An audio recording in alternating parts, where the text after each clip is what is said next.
Damai sejahtera Allah yang melampaui segala akal dan pikiran, kiranya memelihara hati dan pikiran saudara-saudara dalam Kristus Yesus Tuhan dan Juru Selamat kita. Amin.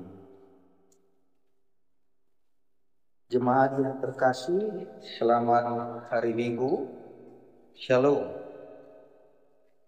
Kita akan bersama-sama merenungkan dan mendengar firman Tuhan.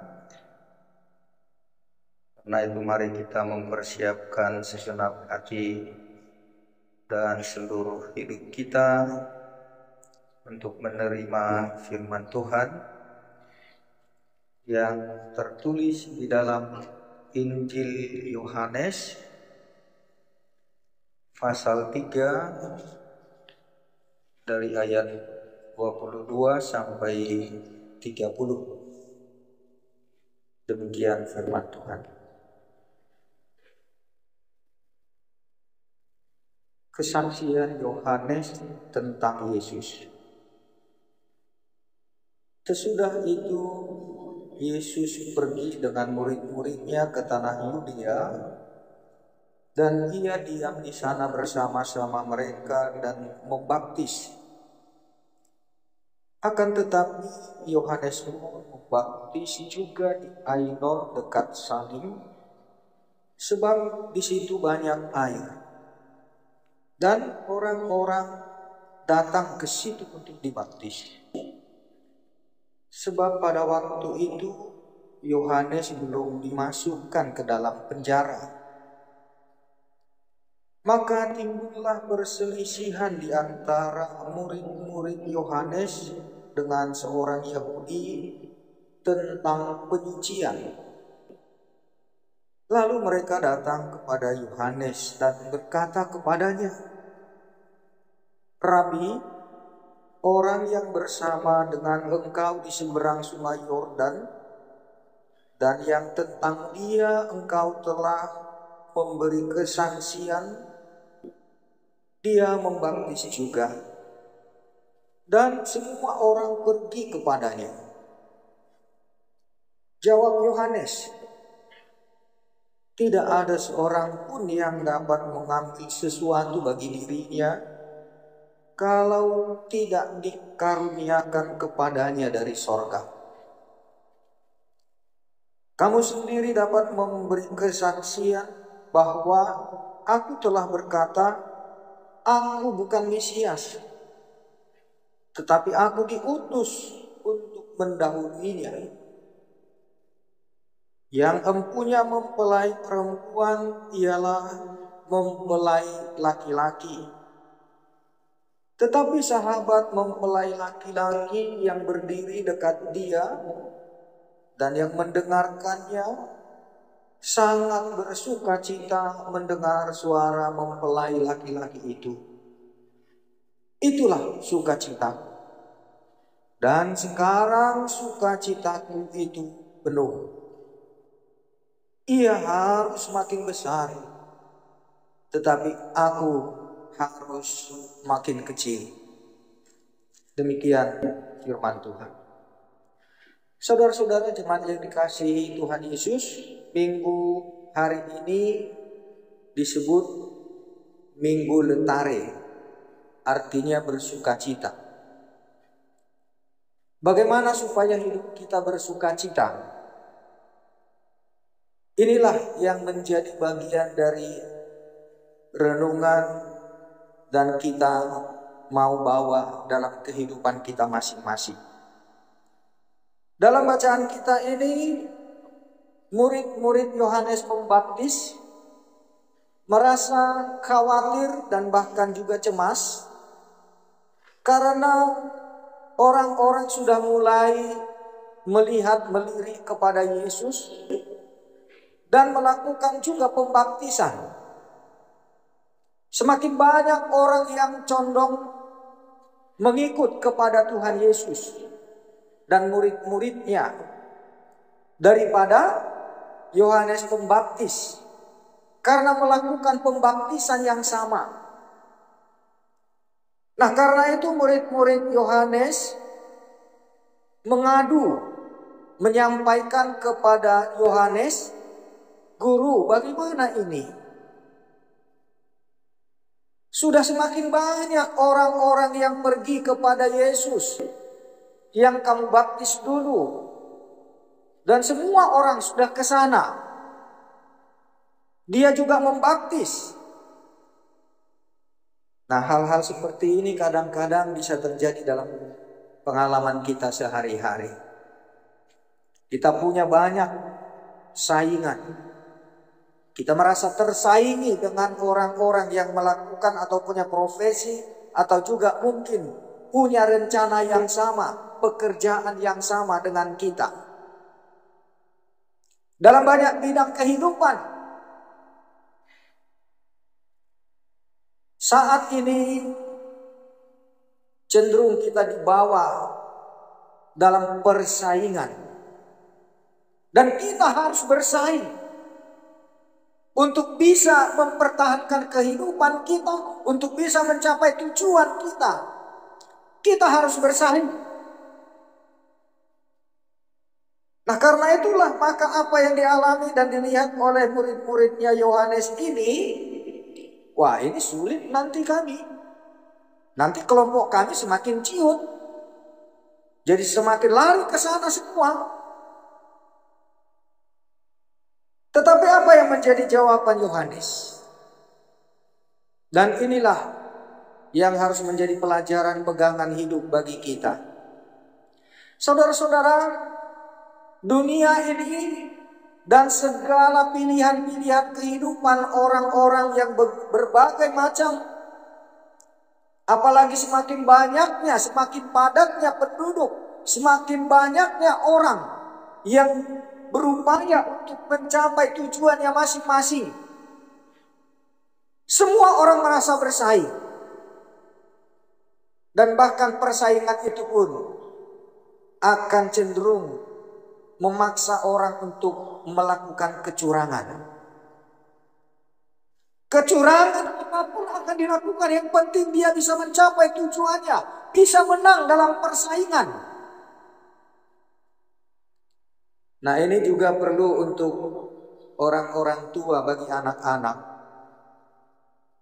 Karena banyak juga anak-anak akhirnya merasa tertekan batin, mengalami stres karena dipaksa untuk bersaing. Dan ada penelitian, negara Jepang yang paling tinggi di dunia kasus remaja bunuh diri karena persaingan. Mereka sangat sensitif untuk kalau merasa kalah, harus menang. Dan persaingan seperti itulah yang membuat stres, tertekan batin, dan akhirnya melakukan tindakan yang fatal, bunuh diri. Dalam 1 tahun lebih 500 anak remaja umur di bawah 18 tahun yang mati bunuh diri di Jepang. Nah, ini juga mau mengingatkan kepada kita bahwa bagaimana kita dalam kehidupan kita masing-masing. Persaingan itu otomatis terjadi dalam kehidupan orang banyak. Tetapi bagaimana kita menyikapi sebagai orang-orang beriman? Jawaban Yohanes Pembaptis inilah harus menjadi pedoman dan pegangan bagi kita. Dia mengatakan, tidak ada seorang pun yang dapat mengambil sesuatu bagi dirinya kalau tidak dikaruniakan kepadanya dari sorga.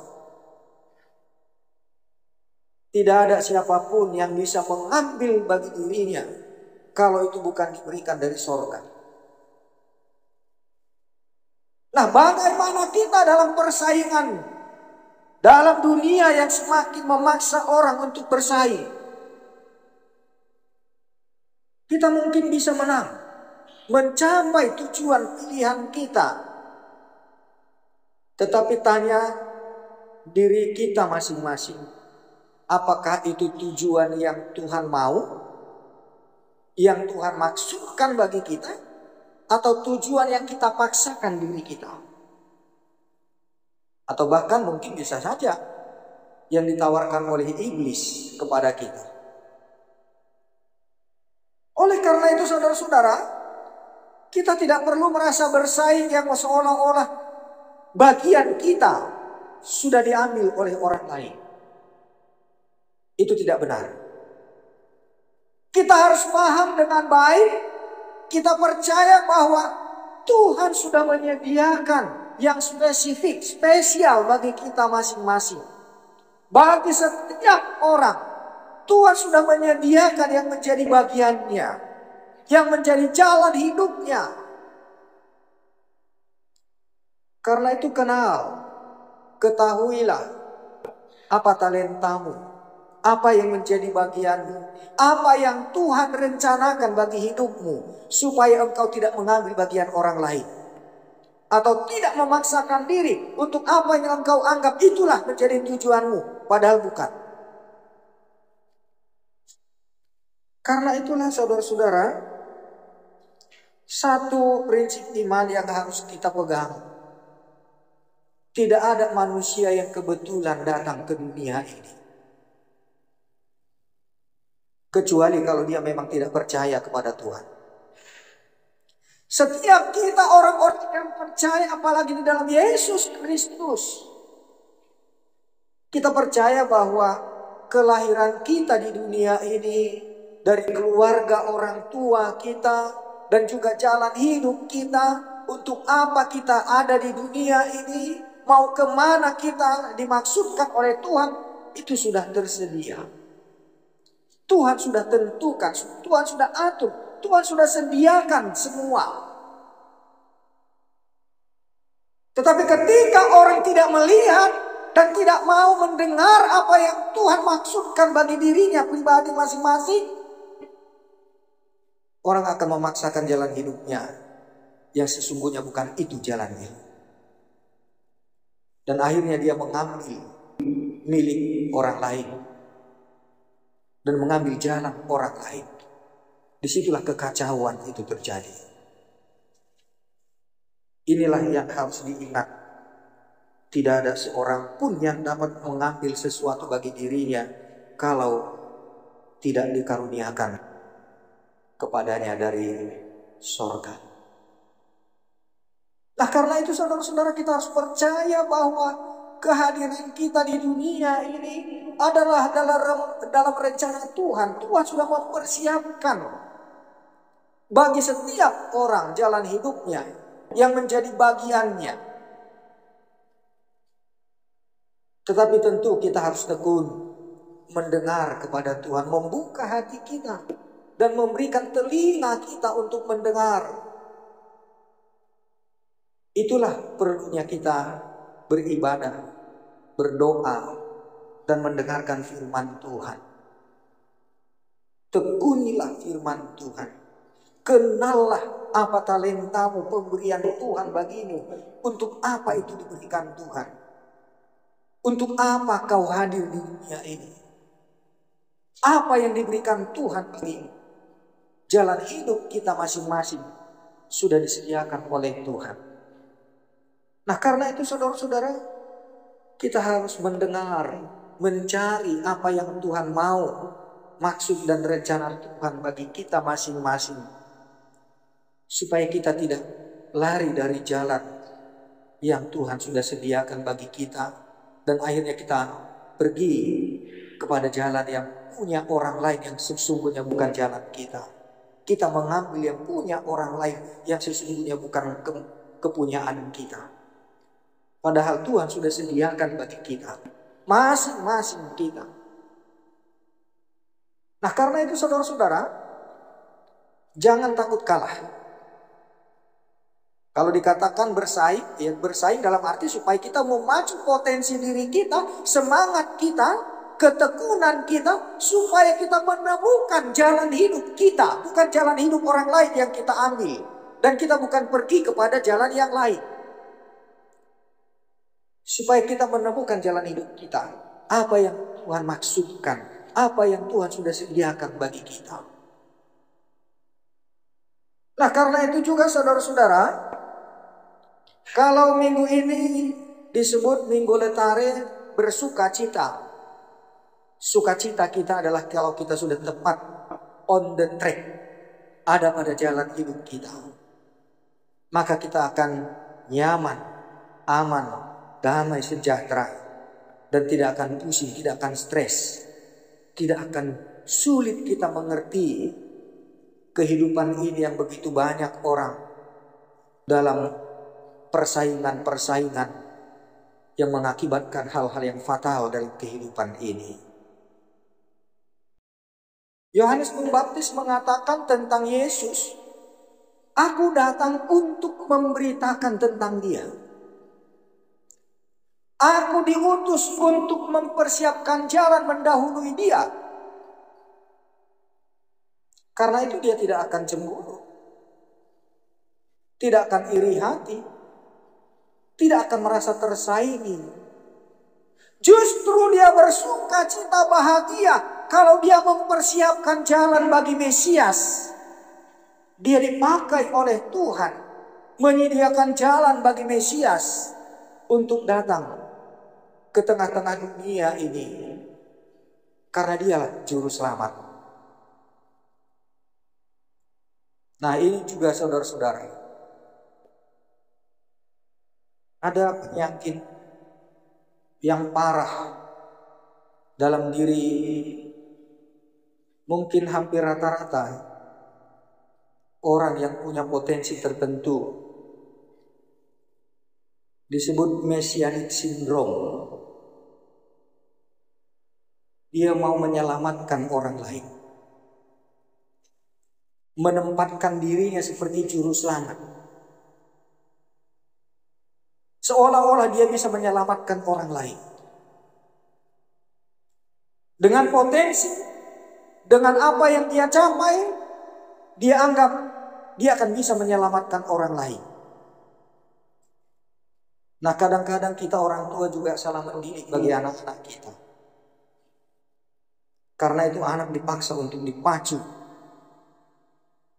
dengan tujuan, ya mungkin bisa juga menjadi kebanggaan orang tua, supaya bisa punya banyak harta, kekayaan, jabatan.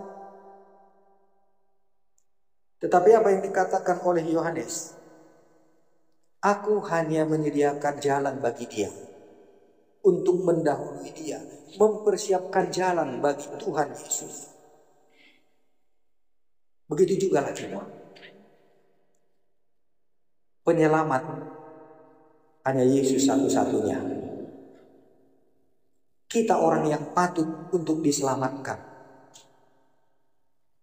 Jangan pernah kita menempatkan diri kita sebagai juru selamat. Dan jangan pernah berpikir bahwa kita bisa menyelamatkan orang. Yang menyelamatkan hanya Yesus. Kita hanya menjadi alat agar semua orang bisa diselamatkan oleh Yesus. Supaya Yesus jalannya lapang sampai tiba kepada pribadi masing-masing orang untuk diselamatkan.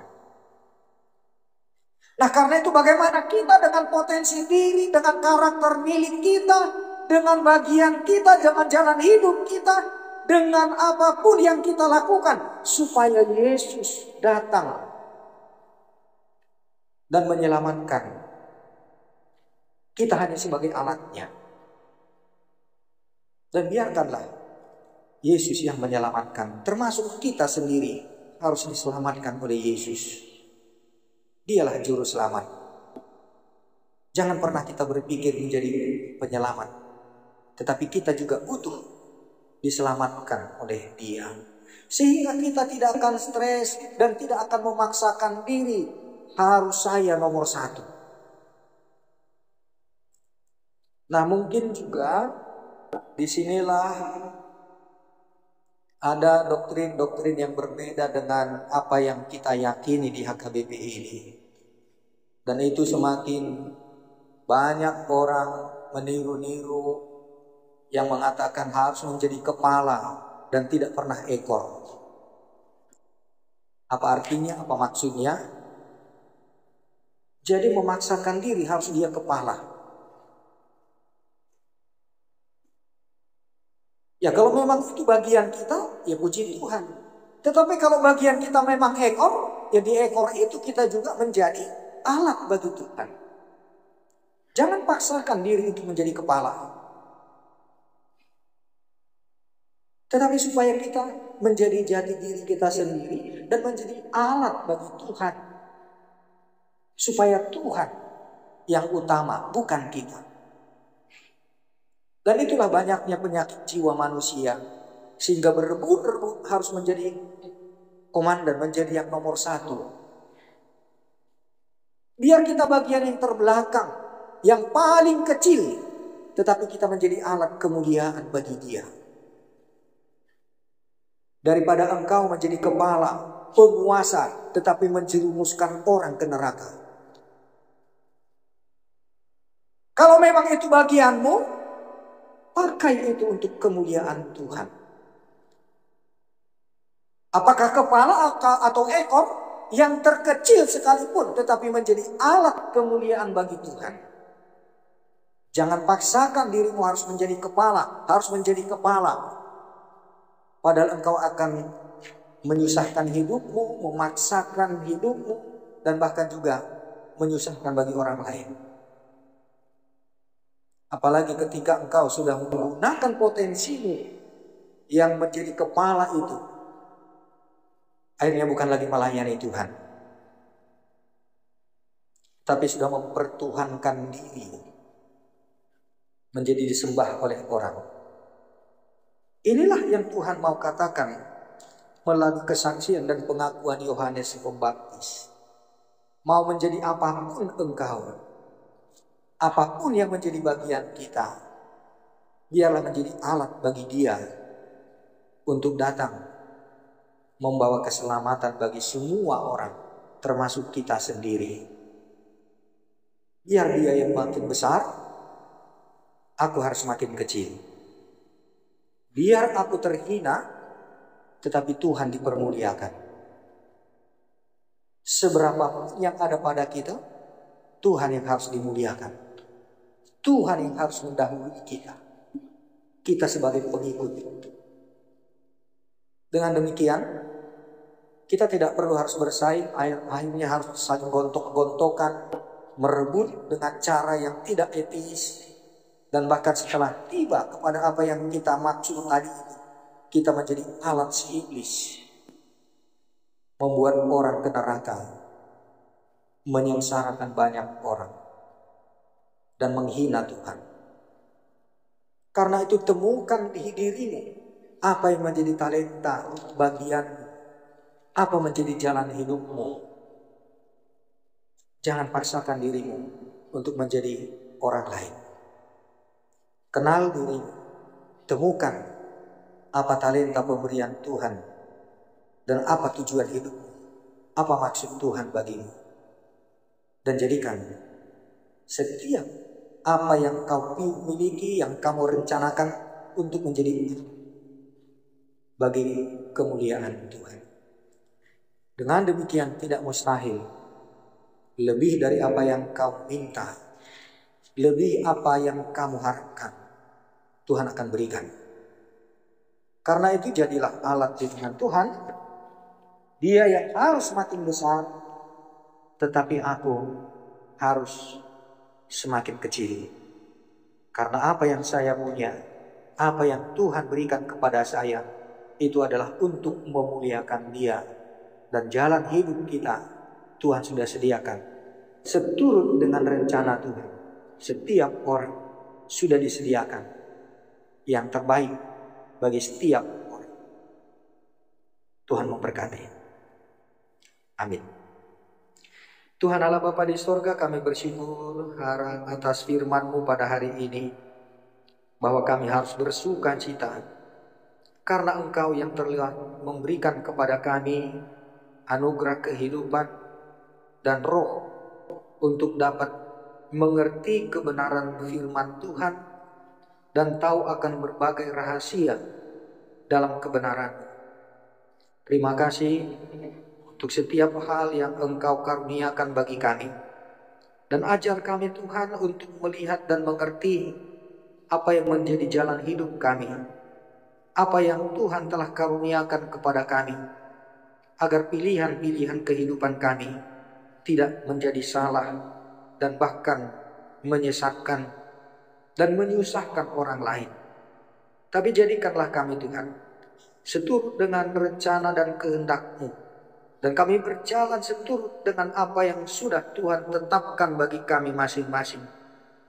Karena itu kami mau Tuhan dengan tekun dan setia untuk mendengarkan Engkau, belajar akan firman Tuhan, dan menyesuaikan pada kehendak-Mu setiap hal yang kami ingin dan rencanakan.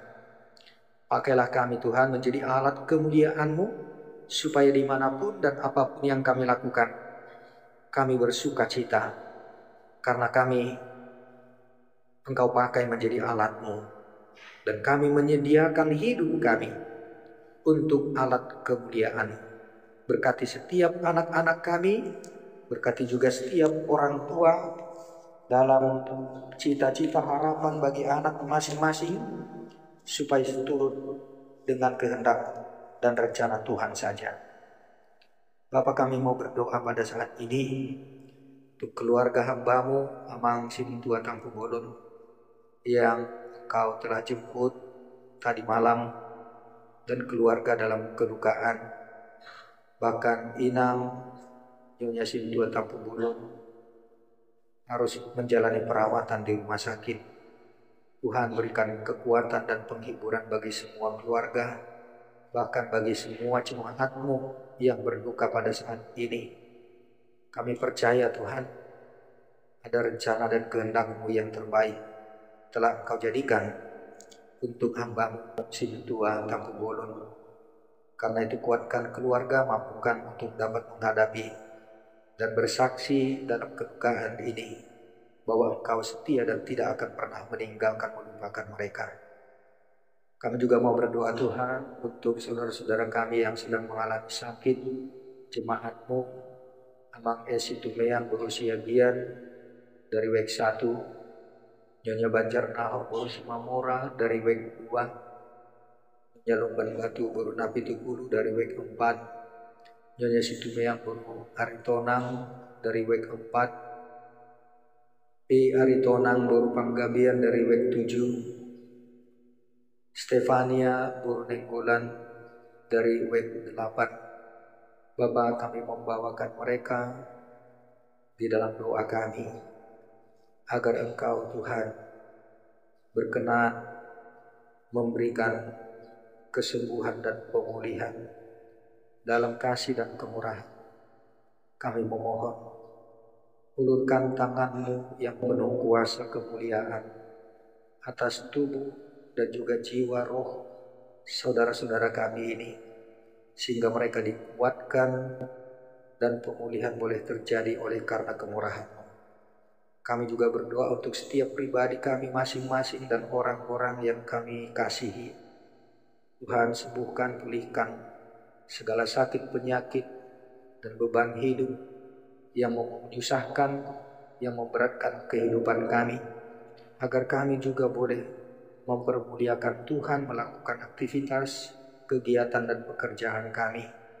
Tuhan, berikanlah kepada kami juga pengertian hikmat untuk mengerti apa rencana dan kehendak Tuhan dalam setiap pergumulan dan masalah kami. Berkati kami Tuhan, boleh kami kembali melanjutkan aktivitas kami, balik ke rumah dan ke tempat kami bekerja, kemanapun kami Tuhan bawa, biarlah Tuhan yang memimpin dan mengendalikan setiap langkah kehidupan kami. Ampuni kami atas dosa-dosa kami, agar Tuhan berkenan juga atas permohonan dan setiap pergumulan kami menjadi keharuman dan kemuliaan bagi nama-Mu. Terpujilah Engkau dalam nama Tuhan Yesus. Amin.